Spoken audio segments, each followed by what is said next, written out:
प्रिय संस्कृत मित्राणी नमः संस्कृताय। सानिध्य साहित्य यूट्यूब के ऑनलाइन इस प्लेटफॉर्म पे आप सभी भाई बहनों का हार्दिक स्वागत अभिनंदन करते हुए टीजीटी यूपी और एलटी ग्रेड में जो लगा हुआ है सिलेबस मेघदूत और मेघदूत के पूर्व मेघ में हम वाचन आज करेंगे श्लोक नंबर 40 का। इसके पूर्व हम लोगों ने 39 श्लोकों का वाचन कर लिया है। अगर आप इस चैनल पे नए हैं तो चैनल को सब्सक्राइब कीजिएगा, बेल आइकन बटन दबाना न भूलिएगा और प्लेलिस्ट में जाइएगा। यहाँ पे सभी क्लासें निःशुल्क हैं। अब तक हम लोगों ने देखा कि यक्ष मेघ से कह रहा था कि तुम उज्जैनी में महाकाल के पूरे धाम पर किसी भी समय चले जाना, लेकिन वहाँ पे संध्या बेला में जो पूजन अर्चना होगी, जो आरती होगी, उस समय तक तुम वहाँ पे रुकना। और जब रुकना तो वहाँ पे तुम अपने गंभीर गर्जन से नगाड़े का काम जब करोगे तो वहाँ पे तुम अपने गर्जन का संपूर्ण फल को प्राप्त करोगे।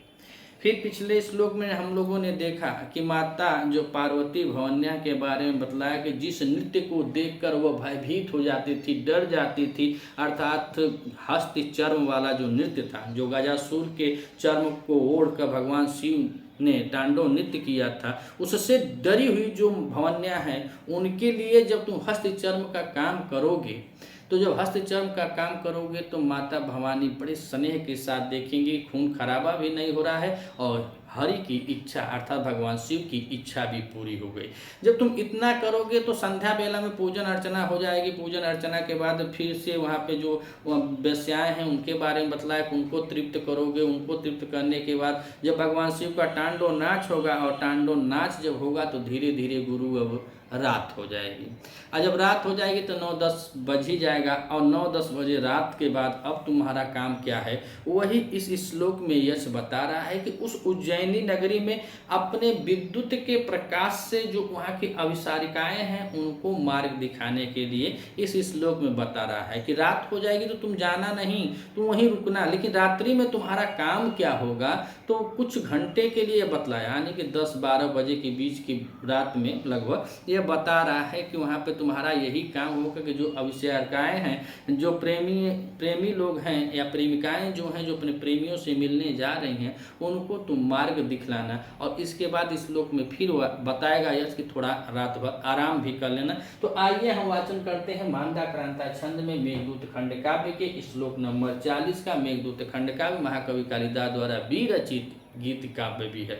यह 2 खंडों में विभक्त है, पूर्व मेघ उत्तर मेघ। पूर्व मेघ में यक्ष के द्वारा बताए गए रामगिरी पर्वत से अलकापुरी के संपूर्ण मार्गों का वर्णन किया गया है और उत्तर मेघ में अलकापुरी, यक्षिणी, भगवान शिव और कुबेर के बारे में बतलाया गया है। यह एक ही छंद में निबद्ध है, मांदाक्रांता छंद है और मांदाक्रांता में यह पूरा खंड काव्य जो है वह निबद्ध है। इसका उपजीव्य ब्रह्मवैवर्त पुराण को माना जाता है। ब्रह्मवैवर्त पुराण में इस यक्ष का नाम हेममाली है और यक्षिणी का नाम विशालाक्षी है। कुबेर जो है वह यक्ष के मालिक होते हैं और यक्ष को वह इसके कार्य में आलस्य को प्राप्त करते हैं। जब आलस्य प्राप्त करते हैं तो इसको अपने राज्य से निकाल देते हैं और इसको 1 वर्ष अर्थात 12 महीने का अपनी प्रियतमा से दूर रहने का श्राप देते हैं। श्राप जब दे देते हैं तो वह यक्ष अलकापुरी से निष्कासित यक्ष रामगिरी पर्वत पे आता है और कुछ लोग इसको रामटेक पर्वत मानते हैं, कुछ साउथ में अर्थात दक्षिण भारत में इस पर्वत को मानते हैं और कुछ चित्रकूट वगैरह मानते हैं। यह विद्वानों का अपना अपना मत है, लेकिन यह रामगिरी पर्वत पे रहता है। और रामगिरी पर्वत पर जो महाकवि कालिदास जी ने जो वर्णन किया है यह किताबों में मिलता है कि भौगोलिक दृष्टिकोण से वायु का जो वेग, मानसूनी हवाएं जिस रास्ते से चलती है उस संपूर्ण रास्तों का बहुत अच्छे ढंग से चित्रण किया गया है। महाकवि कालिदास जी की लेखनी इतनी उत्कृष्ट लेखनी है कि उस यक्ष का 12 महीने में से 4 महीना और शेष रहता है। वह 8 महीना अपने विरह के दिनों को काट लेता है, शेष 4 महीने बाकी रहते हैं जहाँ से कवि की लेखनी शुरू होती है और जो शेष होता है उसी को विशेष में कन्वर्ट करने की जो शक्ति है वह महाकवि कालिदास जी के पास है। महाकवि कालिदास जी की कुल 7 रचनाएं हैं, जिसमें से 2 रचनाएं इनका महाकाव्य है जिसमें रघुवंशम और कुमार संभव आता है। 3 नाटक हैं, मालविका अग्निमित्रम है, विक्रम उर्वशी है और एक इनका अभिज्ञान शाकुंतल है। गीत काव्य की बात करें, और गीत काव्य जो है यह इनकी प्रथम रचना है। ऋतु संहार, जो ऋतु संहार है वह प्रथम रचना है, गीत काव्य के अंतर्गत आती है। और अंतिम रचना जो है वह अभिज्ञान शाकुंतल है, जो 7 अंकों का नाटक है। और एक खंड काव्य है जिसमें यह मेघदूत है। मेघदूत जो है खंड काव्य के अंतर्गत आता है। तो आइए हम वाचन करते हैं श्लोक नंबर 40 में मंदाक्रांता छंद में। यक्ष मेघ को रात्रि में काम क्या सौंपता है, कि रात में तुम्हारा काम क्या होगा। गच्छन्ति नाम रमण वसतिं योषितां तत्र नक्तं।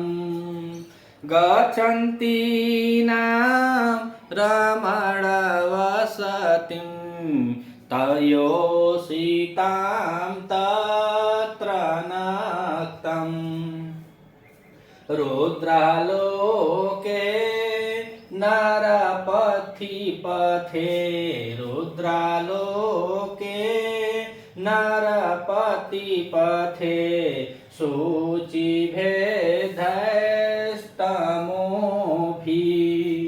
सौदामन्या कनकनिकष, सौदामन्या कनकनिकष स्निग्धया दर्शयोर्भिः। तोयोत्सर्ग अस्तनितमुखरो, तोयोत्सर्ग अस्तनितमुखरो मासमभूर्विकल्वास्ता, मासमभूर्विक्लवास्ता। तो अब यक्ष कह रहा है मेघ से कि तत्र माने कहा, वही उज्जैनी में। कहा? उज्जैनी में। कह रहा है कि तत्र नक्तम, और नक्तम माने होता है रात्रि। नक्तम माने रात्रि। तो यक्ष कह रहा है कि तत्र नक्तम, उसी उज्जैनी में जब संध्या बेला में पूजन अर्चना खत्म हो जाएगी, भगवान शिव का तांडव नाच की इच्छा पूरी हो जाएगी, तो गुरु धीरे धीरे रात हो जाएगी। और जब रात हो जाएगी तो करना क्या है, तो कहना तत्र नक्तम दर्शो उर्वी, अर्थात तो वही उज्जैनी में रात के समय दर्शया उर्वी, अर्थात जमीन को, पृथ्वी को दिखाना। पृथ्वी को दिखाना, अब का दिखाना, कैसे दिखाना, यही सब पूरे श्लोक में बता रहा है। इंपॉर्टेंट बस यही है कि तत्र नक्तम, उसी उज्जैनी में, नक्तम माने रात में, ददर्श्या योर्वी, और ददर्श्या जो है यह मध्यम पुरुष एक वचन की क्रिया लगी हुई है, तो यह क्रिया पद है। और ओर्वी माने होता है पृथ्वी, अर्थात जो मार्ग हैं, जो रास्ते हैं, जो पृथ्वी पर रास्ते हैं, उसको दिखाना। कहाँ दिखाना? उज्जैनी में। कब दिखाना? रात में दिखाना। तो तत्र नक्तम दर्शया उर्वी, अर्थात तुम उस रात में, अर्थात रात्रि के बेला में पृथ्वी को दिखाना। और किसको दिखाना? तो यहाँ पे देखा जाए कि कैसे दिखाना, तो कह रहा है कि सौदामन्या, सौदामन्या, और सौदामन्या होता है बिजली। जो उसके पास जो बिजली है, उस बिजली रूपी, जो आगे हम लोग पढ़ेंगे तो मेघ की पत्नी को बताया जाता है कि मेघ की जो पत्नी है वह उसकी बिजली ही होती है। जो बिजली रूपी है उसके अंदर है, मेघ के अंदर, वह उसकी पत्नी होती है। और जब मेघ आता है तो पहले क्या करता है? पहले बिजली चमकती है, फिर गर्जन होता है, गरजता है, तड़पता है, तब जाकर के बरसता है। तो वह पहले बताया कि तुम रात्रि में दिखाना। तो क्या दिखाना? तो कह रहा कि दर्दर्श्य है उर्वी, पृथ्वी को दिखाना। और किसके द्वारा दिखाना? यहाँ पे तृतीया लगी हुई है कि सौदामन्या, अर्थात बिजली के द्वारा, अपनी बिजली के प्रकाश के द्वारा पृथ्वी पे जो मार्ग हैं, उन मार्गों को दिखाने के लिए कह रहा है कि रात्रि का समय हो जाएगा गौरी वही उज्जैनी में, तो तुम रात्रि में अपनी सौदम्य, अर्थात अपनी जो यह बिजली रूपी जो पत्नी है, जो बिजली है, उसको तुम दिखाना, उससे तुम दिखाना। अर्थात जब यह लिखी गई होगी, यह मेघदूत खंड का, जब इसका रचना हुआ होगा, उस समय रोड लाइट नहीं रहा होगा, रोड लाइट नहीं होगी ना, वहाँ नगर पालिका था ना रोड लाइट थी, ना बड़े बड़े महानगर और शहर थे। उस समय की यह रचना है जहाँ पे पूरा अंधकार था। और यह बताया भी है कि आषाढ़स्य प्रथम दिवसे मेघमालिष्ट सानुम। आषाढ़ के पहले दिन देखता है और आषाढ़ के पहले दिन देखकर यक्ष उसी रामगिरी पर्वत पे मेघ को अपना संदेशा दे रहा है। और यहाँ पे काहे अंधकार हो जाएगा, तो कह रहा है इस श्लोक में बताया है कि न भासी दयिता जीविता लंबनार्थी, अर्थात श्रावण मास के नजदीक होने पर अपने प्रियतमा के जीवन काल आर्थी जो है, तो यहाँ पे सावन महीना लगभग आ गया होगा। अभी यक्ष रामगिरी पर्वत पर है और मेघ ऊपर है, और मेघ कहाँ है, तो रामगिरी पर्वत की चोटी से सटा है और वहीं पे वार्ता हो रही है। तो कह रहा है कि सौदा मन्य कनक निक्षा, अर्थात तो सावन भादों की जो तो अंधेरी जो रात है, उस रात में पृथ्वी को दिखाने के लिए। और यहाँ पे सौदा मन्या का विशेषण आगे कह रहे हैं कैसी है, तो कह रहे कनक निकषा स्निग्धया। कनक निकषा स्निग्धया, आप लोग देखते होंगे कि जब बारिश का मौसम आता है तो बारिश के मौसम में जब बिजली चमकती है तो एक रेखा में चमकती है, उसकी कई शाखाएं होती है लेकिन रेखा वाइज होती है ना, कि पूरा ढबोल होकर नहीं चमकती है, वहां पे एक रेखा होगी उससे शाखाएं होती है। उसी लिए कह रहा है कि बिजली सौदा मन्या कैसी है, तो कह रहे कनक निकषा स्निग्धया। सौदा मन्या भी तृतीया बहुवचनार्थ है और स्निग्धया में भी तृतीया लगी हुई है, तो यह इसका क्या है, कनक निकषा स्निग्धया सौदम्या का विशेषण हुआ। तो कनक, कनक माने सोना, निकषा माने अगर उसको देखा जाए तो यह कसौटी है, जैसे सोने के कसौटी पर स्निग्धया माने एक आरेख खींच दिया जाता है तो उसका जो चमक होता है सोने से भी ज्यादा चमक हो जाता है।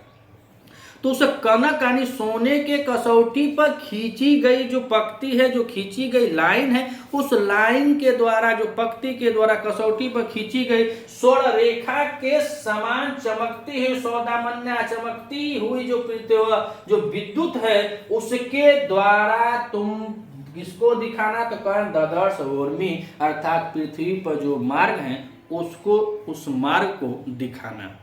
और किसको दिखाना, तो ऊपर कह रहे हैं कि गच्छन्ति ना रमणवसतिं, गच्छन्ति ना रमणवसतिं योषितां तत्र नक्तं। तो कह रहे रमण वसतिं, रमण माने प्रेमी, रमण मतलब प्रेमी, वसति माने निवास करना या बसा हुआ या प्रेमी के घर। तो कह रहे तत्र नक्तम, उसी रात्रि में रमण वसति प्रेम के लिए अपने प्रेमी के घर जाती हुई। योषिताम माने स्त्रियां, योषिताम माने स्त्रियां, और गच्छिताम माने जाना। गच्छिताम में देखे तो इसमें भी षष्ठी का बहुवचन लगा हुआ है, रमण वसति में षष्ठी का बहुवचन है, और योषिताम में भी षष्ठी का बहुवचन लगा हुआ है। तत्र नक्तम, उज्जैनी में, तत्र क्या है, अव्यय पद है, नक्तम में अव्यय पद है। तो कह रहे हैं तत्र नक्तम, उसी उज्जैनी में रात के समय जो प्रेमिकाएं अपने प्रेमी से मिलने जा रही हैं उनको तुम अपने सौदामन्या कनक निकषा स्निग्धया दर्शयोभी, अर्थात उन प्रेमियों को, उन जो रमण करने के लिए जो अभिसारिकाएं जा रही है उनको तुम मार्ग दिखाना। किससे, अपने सौदामन्या से। अर्थात यहाँ पे देखिए कवि जी ने कितना अच्छा भाव प्रकट किया है कि जो विद्युत है वह मेघ की पत्नी है, मेघ की पत्नी है। तो जो स्त्रियां रमण के लिए जा रही हैं तो स्त्री को टार्च कौन दिखाएगा, स्त्री ही दिखाए, या मेघ पुरुष है तो मेघ नहीं दिखाएगा। इसके अंदर जो स्त्री है, जो इसकी स्त्री है, जो इसकी पत्नी है, उस पत्नी के द्वारा बता रहे हैं कि सौदामन्य, अर्थात तो विद्युत रूपी जो तुम्हारी पत्नी है उसके द्वारा मार्ग दिखाया जाएगा। किसको, तो कह रहे हैं कि रमण वसति, जो प्रेम करने के लिए जो अपने प्रेमियों के घर जाती हुई जो स्त्रियां हैं उन स्त्रियों के मार्ग को तुम्हारी पत्नी, ऐसा स्त्री को स्त्री ही दिखाएगा, कहीं पुरुष दिखाए लगे आधी रात्रि में वो अंधेरा कचाकच हवे तो कार्य पुरुष गड़बड़ा दे। तो इसीलिए कह रहे कि अपनी स्त्रियों के मतलब जो तुम्हारी स्त्री है वही उन अभिसारिकाओं को, वह जो प्रेमी के घर जो जा रहे हैं स्त्रियां प्रेम करने के लिए, प्रेम रमण करने के लिए, कह रहे रमण वस्ती, जहाँ उनका निवास है, उनके प्रेमियों का जहाँ निवास है, वह रात्रि के समय वहां जब जाएंगी तो वहां पे तुम अपने सौदामन्या अर्थात बिजली रूपी पत्नी के द्वारा उसको मार्ग दिखाना। अब वह मार्ग कैसा है तो दूसरी लाइन में कह रहे हैं कि रुद्रालोके नरपति पथे सोचि भेदस्तमो भी। तो कह रहे नरपति पथे अर्थात नरपति मतलब राजमार्ग, नरपति माने राजपथ माने मार्ग होता है। तो कह रहे नरपति अर्थात जो राजमार्ग है उस राजमार्ग में क्या हुआ है तो कह रहे कि रुद्धालोके, रुद्ध हो गया है, रुक गया है। आलोक माने प्रकाश, जिस राजमार्ग में प्रकाश रुक गया है और राजमार्ग का प्रकाश रुकने का विशेषण आगे बताएगी कैसा है। तो कह रहे कि तमो भी सूची भेदय, इतना गाढ़ अंधकार है, इतना गाढ़ अंधकार है कि सूची भेदय अर्थात सुई से भी भेदने योग्य नहीं है, अर्थात वहां पे सुई के बराबर भी प्रकाश नहीं है।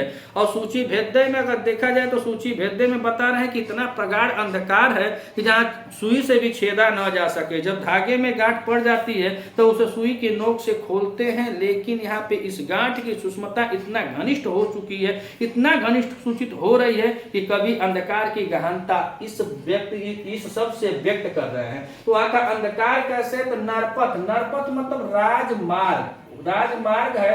और राजमार्ग का क्या है कि तमोधि माने अंधकार, तमोधि माने अंधकार, और ऐसा अंधकार है तो कह रहे कितना गाढ़ अंधकार है कि सूची भेदे सुई से भी भेदने योग्य नहीं है। इतने प्रगाढ़ अंधकार में कह रहे कि रुद्धा लोके अर्थात जहां का प्रकाश रुका हुआ है, जिस मार्ग पर प्रकाश रुका हुआ है, इतना भयावह अंधकार है। और वहां का अंधकार जो है वह बहुत गाढ़ अंधकार है। और अंधकार कहाँ है तो नरपति पथे अर्थात उस राजमार्ग को, मान लीजिए वहां से जो स्त्रियां जा रही हैं तो स्त्रियां जिस मार्ग से जा रही हैं तो वहां प्रकाश दिखाने के लिए कह रहा है कि उनको तुम देना, याद है ना प्रकाश। और प्रकाश कैसे देगा, वो चमक मारेगा, यानी कि टार्च से मारते हैं तो चमक जाएगा, तो चमक जाएगा तो अगल बगल जो रहेगा वहां पर तो अंधकार ही रहेगा, लेकिन जो मार्ग रहेगा वह साफ कुछ दिखाई देगा फिर बुझ जाएगा, जो साफ दिखाई देगा फिर बुझ जाएगा। और सबके साथ ही चोरी का प्यार है, तो खिड़की से दरवाजे से आते हैं, खिड़की से निकलते हैं, तो यही सिस्टम है। तो कोई भी जाता होगा, और विशेष करके स्त्रियां, और जो स्त्रियां हैं किसी की बहन है, बेटी है, सबका मान सम्मान, तो स्त्रियां रमण के लिए तो जाती हैं लेकिन बहुत भयभीत होती है। नीचे बतलाएगा कि बहुत डरी हुई हैं, और जब डरी हुई हैं तो उनका सहयोग करने के लिए कह रहा है कि वह भयभीत, उनको मान है, सम्मान है, भाई है, बाप है, सबका लाज इज्जत मर्यादा रखते हुए तो वह तो पहले ही से इतना डरी हुई हैं, तो उनको अब अंधकार में उस मार्ग को तय करना अब कितना कठिन होगा। और वह अभी इतना अंधकार है कि सावन भादों का रात, अब सावन भादों का रात अनहरिया रात में इतना भयावह होता है कि उस मार्ग को कह रहा है कि तुम अपनी बिजली से उस मार्ग को दिखाना। नरपति पथे रुद्र लोके सूचि भेदे तमोभि अर्थात जो प्रकार गाढ़ अंधकार है, जो सुई से भी भेदने योग्य अंधकार नहीं है, उस अंधकार को तुम अपने सौदम्य अर्थात बिजली के द्वारा उस मार्ग को दिखाना। अब काहे दिखाना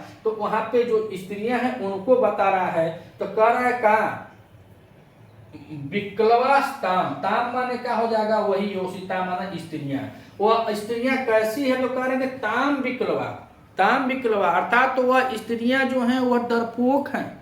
काहे डरपोक हैं तो वह पहले वह आ जा रहे हैं अपने प्रेमी से मिलने के लिए, रात्रि का समय है और कोई देख न जाए। अब दिन में जाएंगे तो जरूर कोई ना कोई देख जाता है, रात्रि में एक भय होता है कोई देखे न, कोई सुने न, कोई जाने न, पप्पा दादा चचा कोई जाने न, पूरा गांव परिवार समाज का एक बोझा होता है, तो वो उससे खुद डरी होती हैं। और जब खुद डरी होती हैं तो ही कहना कि ताम विक्लवा अर्थात वह डरी हुई है और कह रहा है कि माँ समम भुव अर्थात तुम नहीं करना, वह डरी हुई है इसीलिए तुम नहीं करना। क्या नहीं करना तो नीचे कह रहे हैं कि तोयोत्सर्ग अस्तनिता मुखरो मा समा भूर्विक्लवास्ता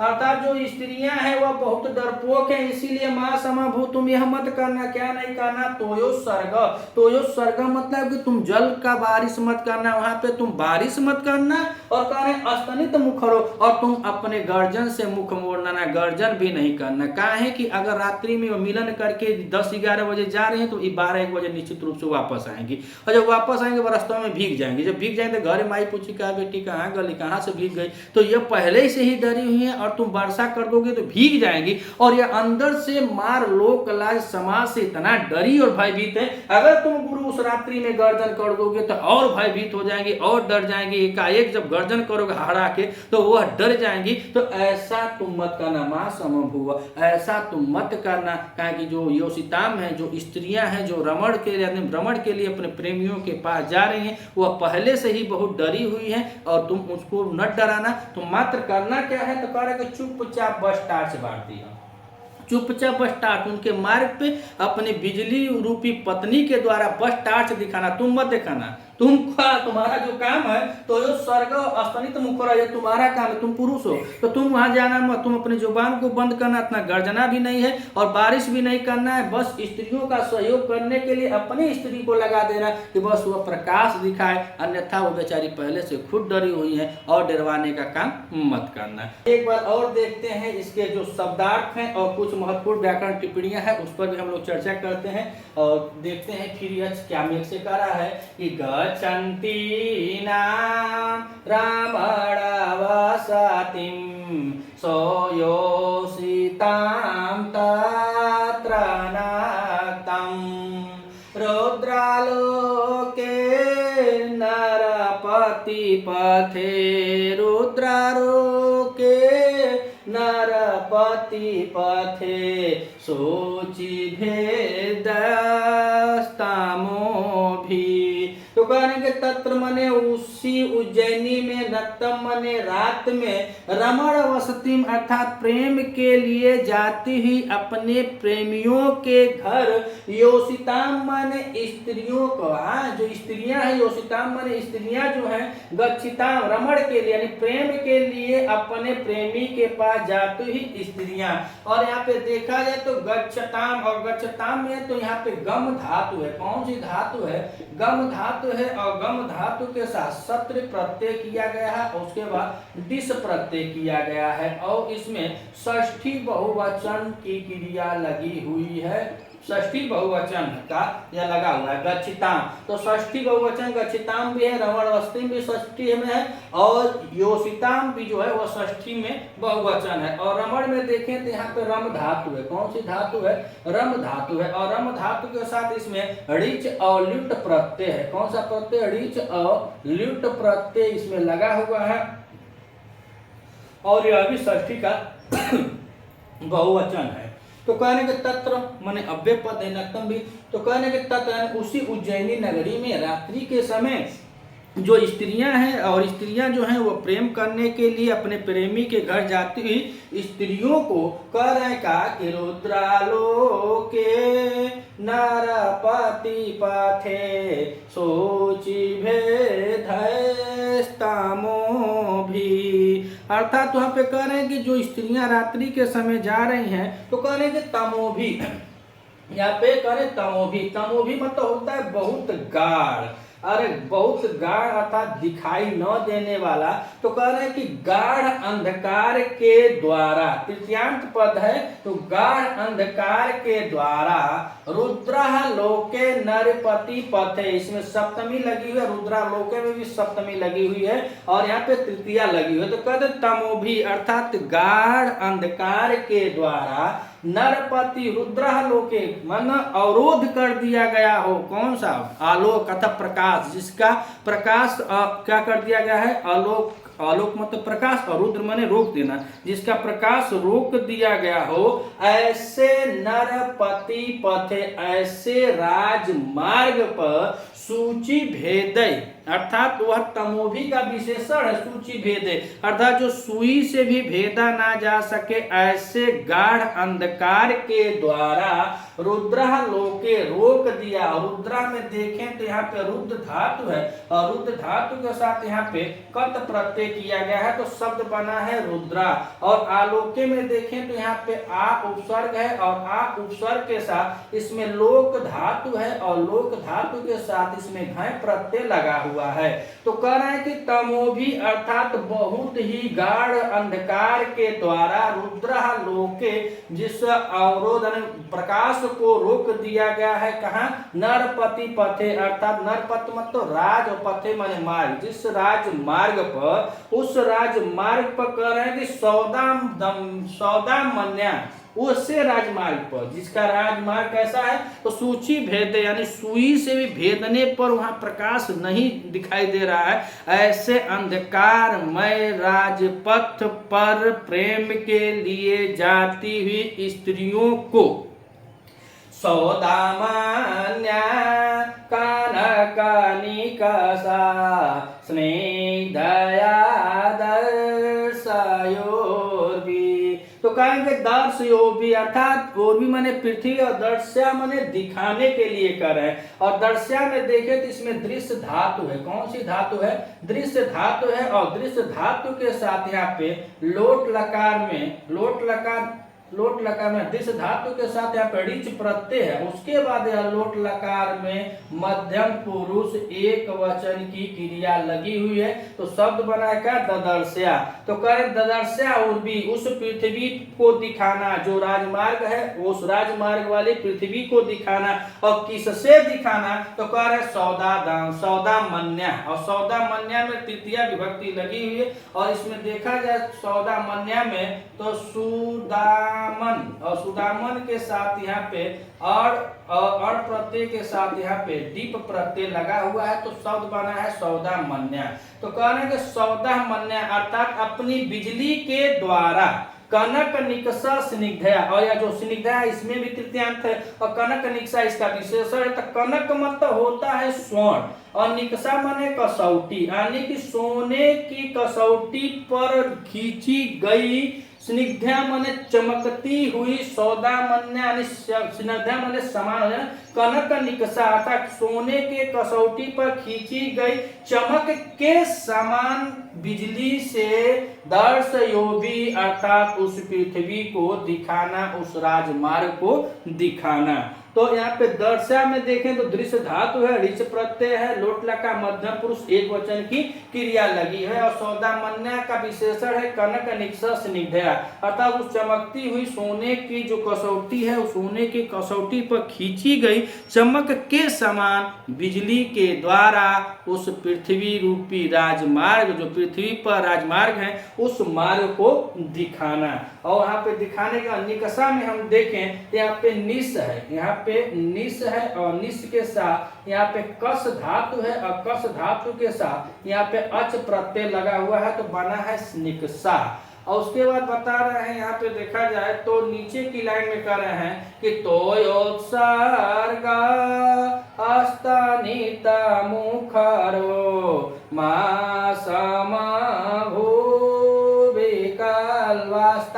माने यहाँ पे फिर उन स्त्रियों के लिए बताया जा रहा है कि जो वह स्त्रियां हैं, कह रहे हैं कि विकलवा मतलब बहुत डरी हुई हैं। और डरी हुई है तो विकलवा में देखिए कि यहाँ पे बी उपसर्ग है और यहाँ पे क्लू धातु है, बी उपसर्ग पूर्वक क्लू धातु है और इसमें अच और टा प्रत्यय लगा हुआ है तो शब्द बना है क्या? विकलवा। तो कह रहे हैं कि वहां पे जो स्त्रियां हैं जो वह रात्रि के रमण के लिए गई हुई हैं, वह स्त्रियां बहुत डरी हुई हैं, इसीलिए मां सम भूव, और जो भूव है तो यह भू धातु है, भूव में भू धातु है और यह लुंग लकार में आया है। लुंग लकार में मध्यम पुरुष एक वचन की क्रिया लगी हुई है कि तुम ऐसा मत करना, यानी को बहुत डरी हुई है, ताम विकलवा हुआ बहुत डरी हुई है इसीलिए मां समभूव, तुम ऐसा मत करना। क्या नहीं करना? तो आगे कह रहा है कि तोयोत सर्ग और अस्तनित मुखरो अर्थात तुम न तो ही खूब गर्जने के लिए कर रहा है और न ही बरसने के लिए कर कह रहा है